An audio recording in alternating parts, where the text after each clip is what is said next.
Hey guys, welcome back to another episode. So we have to talk about this brand new GTA 6 trailer. It was obviously announced a bit earlier. Rockstar has let it out into the open. We're going to talk about it in the podcast today. There's also a brand new update, this is really, really cool. I actually never thought I'd see this happen, but you can now get a VPN set up on your Apple TV, which is sick. So we're going to talk about that, how to do it, and who actually offers it at the moment. There's also an update incoming for the Nothing phone. I'm going to talk to you about that. It was considered a bit of a rumor, a bit of a leak. Whether or not it was going to happen or not, I didn't know, but turns out it is a real thing and it is happening soon. So we'll talk about that in detail. And then I just wanted to share my thoughts on the brand new Apple Journal app that you can download.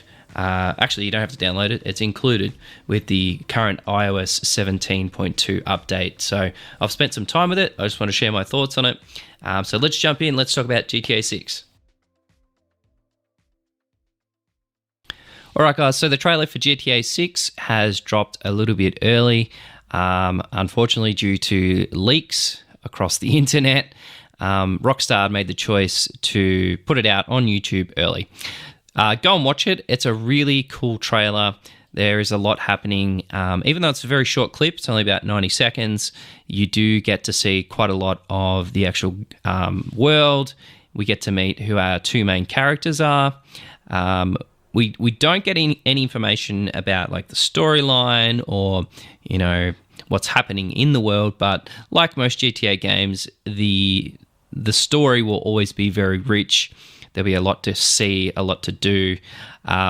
What leaks are saying, again, they're just leaks, so you have to take everything with a grain of salt. But it is saying that the map is possibly comprised of the Vice City map and then extended upon that. So if that's true, it's said that the world is absolutely enormous. It could possibly be up to 4 times larger than GTA 5. Whether or not that's the truth, we don't know. But what we do see in the opening trailer, if you haven't watched it, maybe go and watch it first, then come back and listen, because I'm going to give away a couple of spoilers here. We obviously see at the very beginning that we have our female. Again, we don't have her name or anything like that just yet, but she is just getting out of jail. Obviously has some sort of backstory there, hooks up with her old partner, and then you see them, with balaclavas and doing various things around the world, probably to get back at whoever's put her in the jail, and the story is obviously going to go from there. So graphically, looks absolutely incredible.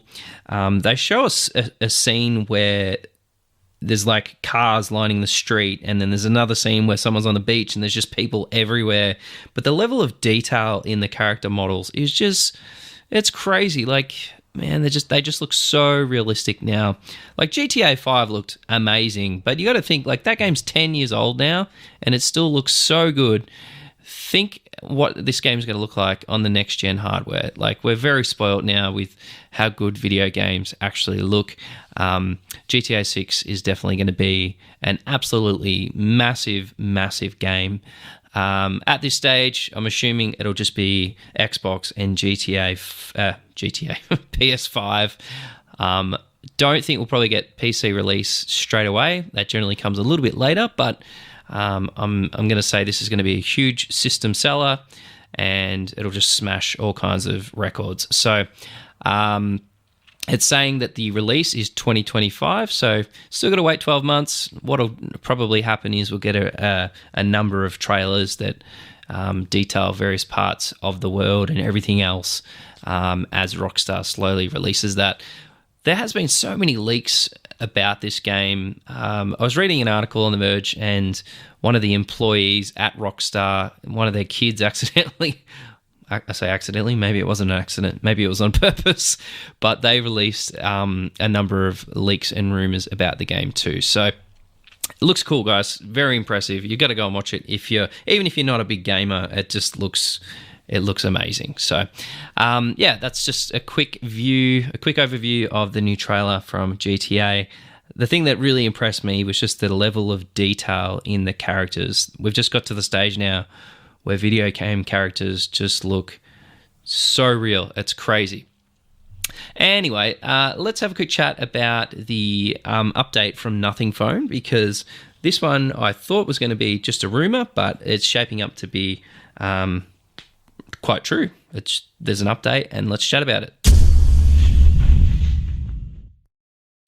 All right, guys, so for the last couple of days, there's been some rumors floating around on Twitter. Various sources are saying that in the very next couple of days, we should see a brand new device coming from Nothing. And turns out that that is official, and there is an update on the Twitter account for Nothing saying that we need to stay tuned. There is an update coming, and the rumors are that this is actually going to be a budget version of the current Nothing Phone 2. And that's actually quite exciting, because the Nothing Phone 2 was very good. There was a lot to like about it. Excellent performance, fantastic display, really good cameras, not quite flagship level, but still very, very good. Excellent battery performance. And Nothing always does a very good job of their software. And this time around, their software was particularly good. I feel like they really kind of honed it in, made it unique, and a lot of people really do like it a lot. I personally really like the kind of like monotone aesthetic. I think they've done an excellent job of making sure all of the apps across the App Store are very sort of tuned into that black and white aesthetic. Anyway, the rumors are saying that this is due to come out very soon. There was apparently a website that had already leaked it. And there's a very reliable source he shared on Twitter or X. I have to get used to saying that, X. That the model number is A142, and it's already been spotted on the Bureau of Indian Standards, BIS website. So again, it's called the Nothing Phone 2A. Not a lot of specs or rumors. It is apparently not going to have the same display panel, which makes sense because the panel on the Nothing Phone 2 is a very good one. And what we're probably going to see is a mid-range Snapdragon or MediaTek chipset. So that's essentially where they're going to save some cash. They'll have a slightly lower quality display and a slightly lower quality chip. The thing is, sometimes that can be a good thing, because those lower quality chips can often equal better battery life, because they're tuned less for performance and more for getting more, getting more battery performance. And it's not really aimed at the gamer. It's not really aimed at like the person that's doing high performance tasks. It's aimed at the everyday person. And by the sound of it, it's probably going to be the Indian market first. And then if it's popular, we'll probably see that come to the US and other parts of the world as well. So I'm actually excited. I think this is going to be a smart move for Nothing. They obviously have done a pretty good job with their current flagship, the Nothing Phone 2. So they'll probably follow suit to what Google does, where they have their flagship devices come out, and then roughly 4 to 6 months later, they'll drop the A version of that phone, which if you like Google, the A version of the 7 was very good, and almost as good as the Pixel 7. So let's say that this is probably going to be very, very good handset. The thing that always is a tiny bit disappointing with any kind of A model flagship or A model phone is the camera systems generally let it down. So cross your fingers that's not the case.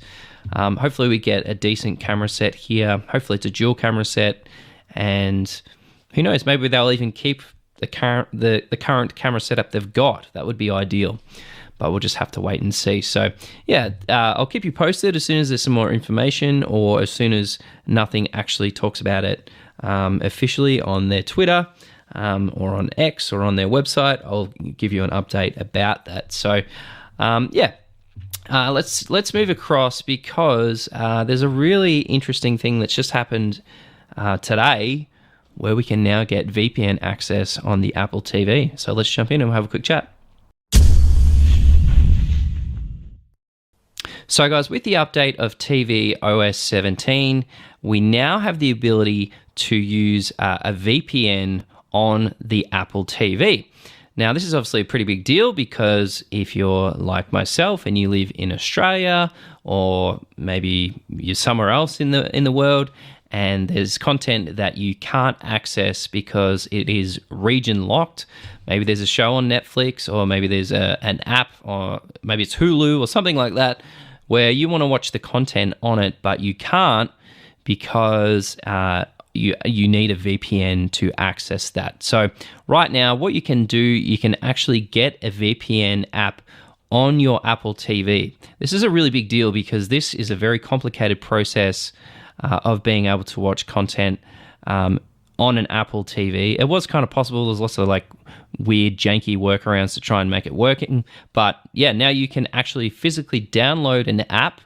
It's ExpressVPN, and you can download that straight through the Apple TV store. You install the app, you sign in. You can sign in even through your phone. You can scan like a QR code. It's very simple. And then you can start watching content from other parts of the world. So I had a little look. I've never actually used ExpressVPN. I've got another VPN service, but I had a look to see what the costs were. So they've got a couple of options. You can do 1 month for $12.95. You can do 12 months for $8.32 per month. That's actually quite reasonable. Or you can do 6 months and you're looking at $9.99 a month. So they all have 30 days money back guarantee. And the other cool thing, I was just having a look, you can also get it on, you can get it on Windows, you can get it on Mac. There's an iPhone VPN, there's an Android, you can get it set up on your own router. There's one for the Fire Stick, and there's even one for Chrome. So it's pretty awesome, guys. Like, for that price, I think that's an exceptionally good deal. So if you're interested, I'll leave the link to ExpressVPN just below on this podcast. But this is a great way to access content from anywhere in the world. Prime example, I really want to watch the brand new Godzilla -1, but I can't find it anywhere. And here in Australia, we can't actually go to the cinema and watch it just yet. We haven't got it. So, maybe a streaming service gets this in the next month or two. Using ExpressVPN on my Apple TV would be a really great way to watch this on the big screen just by streaming it from another location. So I can see a lot of use cases for this, and I'm just so glad that Apple has kind of opened up the Apple TV to make it that kind of central hub for entertainment. So yeah, really exciting news. All right, so guys, just to round out the podcast, I just wanted to share my thoughts on the Journal app. So the Journal app is part of the current iOS 17 update. It wasn't there when you first got iOS 17. They have basically updated it, and now it is there. I've spent some time with it. It's okay. It's a good way. Like, if you're deep in the Apple ecosystem, it's good. Like, you can easily add photos and videos and write comments and share it with people and stuff like that. But personally, I actually still use another one. It's called Day One. I just think it's better. I think it looks better. I like how it's kind of laid out in the app. Like, you can see entries, you can see how often you're journaling. It's just, in my opinion, it's better. It's got map integration and stuff like that. If you haven't checked out the Journal app, it's kind of weird. It's like, it's there, but like when you log in, it's just so bare bones. It's sort of like, okay, where do I start here? But yeah, it's a good inclusion. I'm glad Apple has included a free version. It means you don't have to go and pay for something like Day One, and you can basically do everything. It's a great way for families to like document holidays and stuff like that. We're personally planning a trip maybe sometime next year, so having something like the Journal app would be a great way for multiple family members to add photos and videos, and just put little comments and stuff around what you did each day. So yeah, I just thought I'd share that with you guys. Have a look at it if you haven't already. Obviously the big one for today was the GTA 6 trailer. I imagine that we'll probably get more news and more information in the next couple of months about that. So thanks for tuning in, guys. I'll chat with you tomorrow. Cheers.